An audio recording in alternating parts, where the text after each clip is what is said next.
Well, from April, if you're aged over 60, you might be required to go through a verification process when you attempt to withdraw cash from an ATM or over the counter at a bank. So what's this all about? Overreach by the government to control your spending? Big Brother crushing your independence? Or something far less sinister? Welcome to Grey Matters.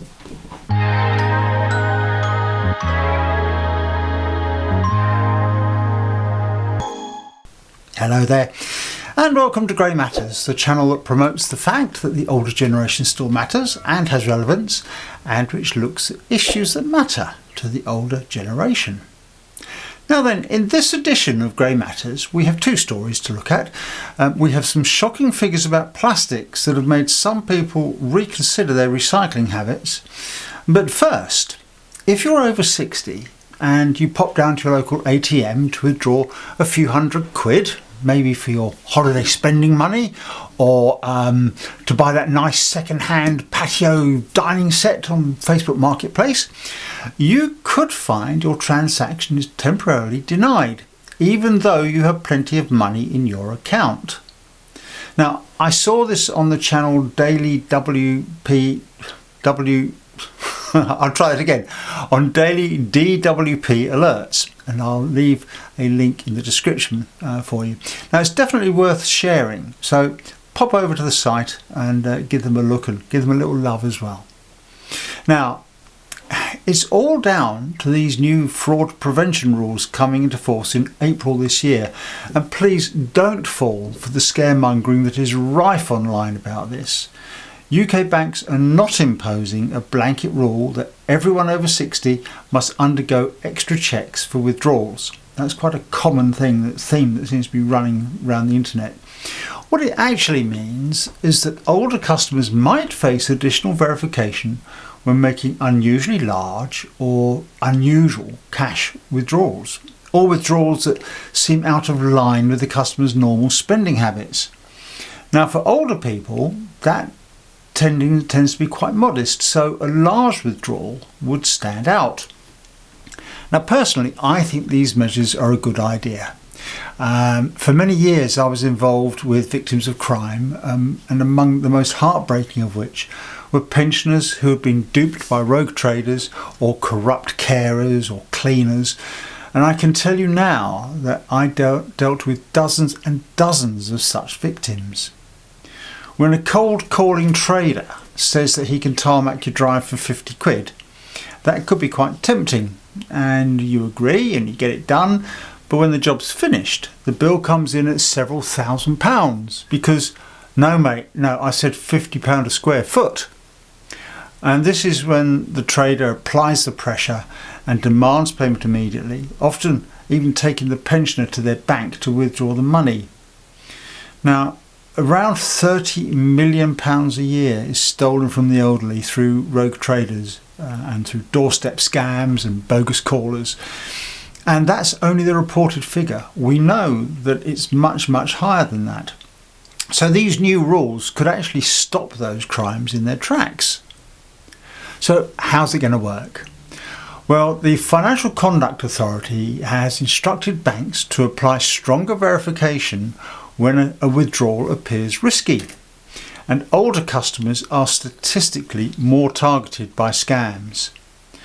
Now, the additional checks can include asking questions about the purpose for the withdrawal, checking whether anyone has pressured the customer into withdrawing the cash, verifying ID for high value withdrawals, or even placing a short hold, for example 24 hours, if fraud is suspected. At an ATM, apparently the check could be a one-time passcode, though I fail to see how that would help. The victim would just go through the process and the money would still be accessed. Now, these checks are not age bands, but banks do apply more scrutiny where customers are considered to be more vulnerable.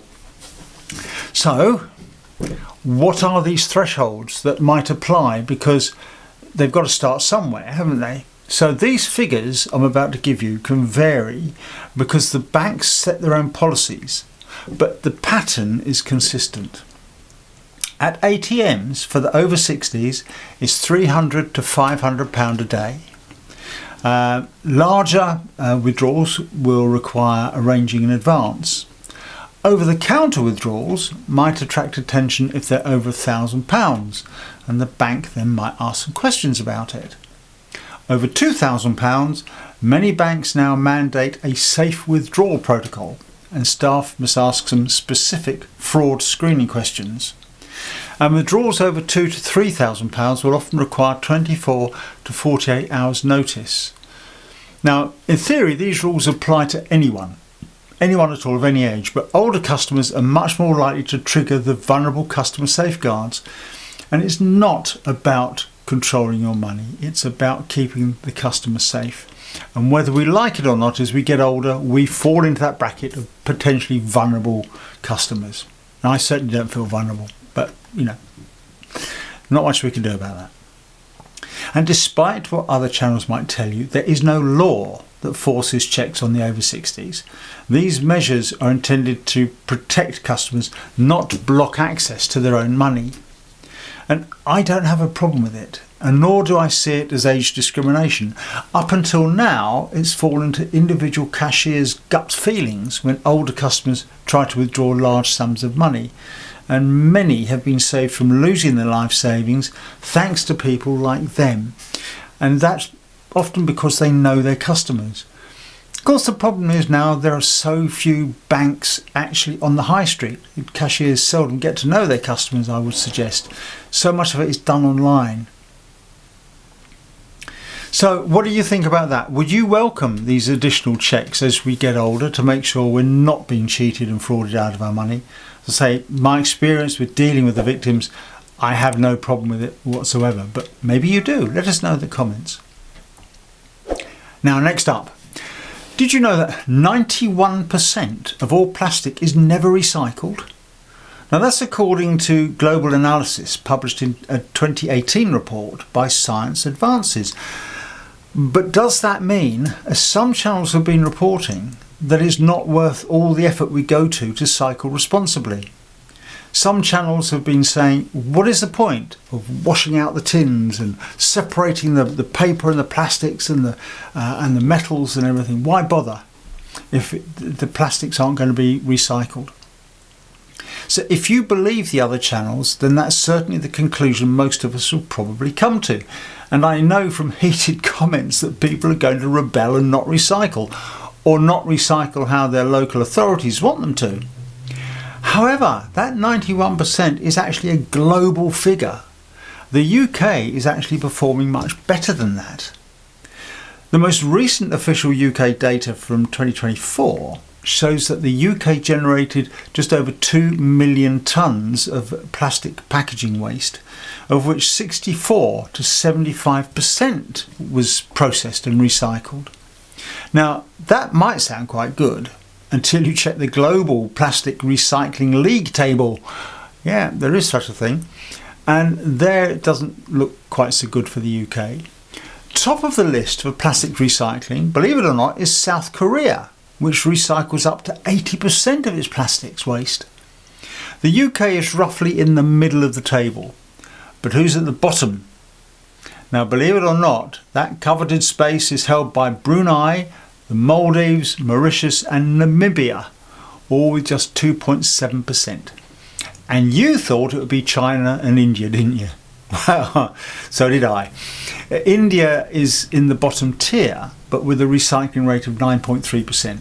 And China is below them at 4.5%, despite being the world's largest plastics producer. So what happens to recyclable plastics in the UK? Most is incinerated and the heat is used to generate electricity. Sounds good? Well, sounds good in principle, but burning plastic also produces nasties such as CO2, toxic residues and bottom ash.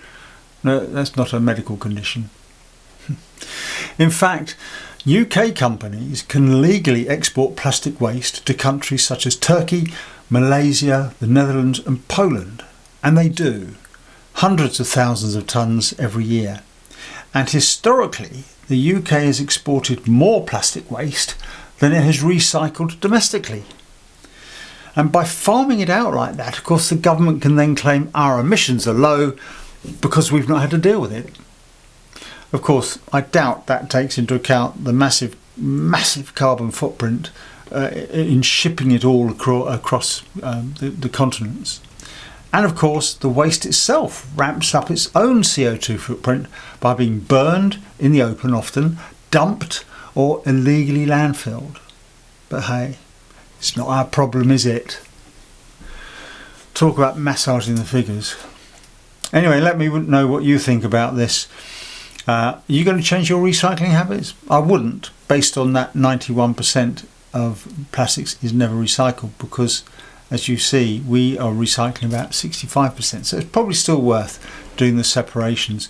I would like to know what happens with the other forms of products that we're recycling. Do they actually get recycled properly? Do we farm any of that abroad? That's something for me to check up for another time. So there you go. Let me know what you think about all this and about the checks that they might be making to keep us safe when we're withdrawing large amounts of money. Always good to hear from you. We love your comments.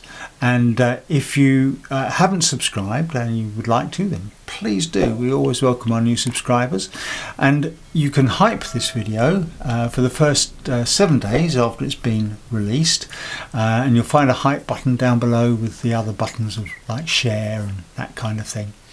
I'll leave a link to the daily DWP update website in case you want to have a look at their information. It's quite useful. A lot of it is AI produced, but it's still basically relevant. Always fact check though. You can't afford these days not to fact check what's on the internet. So thank you. Do show us a lot of love. Please subscribe, share and do comment. And until the next time on Grey Matters, it's bye for now.